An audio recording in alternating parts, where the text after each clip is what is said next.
Cabaran utama bagi saya sebagai atlet yang berpuasa ketika training di bulan Ramadan ni, pertama training di waktu malam lah. Biasanya kita orang training petang.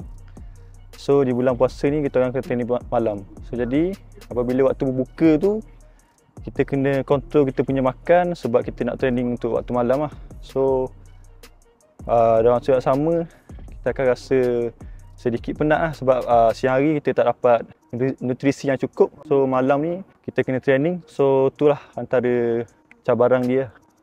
Makanan saya di bulan Ramadan ni, saya rasa masa buka tu memang kita kena minum banyak air lah. Air masak, air mineral sebab nak ganti balik kita punya air masa kita bulan puasa tu siang hari.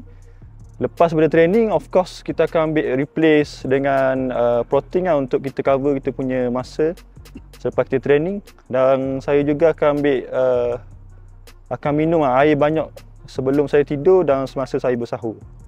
Ada banyak perbezaan lah. Kalau hari biasa kita akan training pagi dan petang.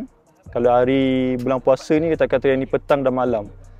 So sedikit janggal lah training malam sebab biasa pada waktu biasa kita akan tidur rehat.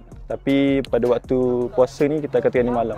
Sebagai atlet muda untuk bertraining di bulan puasa ni, satu of course lah kita kena jaga kita punya rehat lah. Saya rasa ramai atlet training pada waktu malam atau petang. So kita kena menjaga waktu rehat kita tu supaya kita dapat kekal aktif untuk esok hari lah. So rehat tu amat penting lah, tu nasihat saya.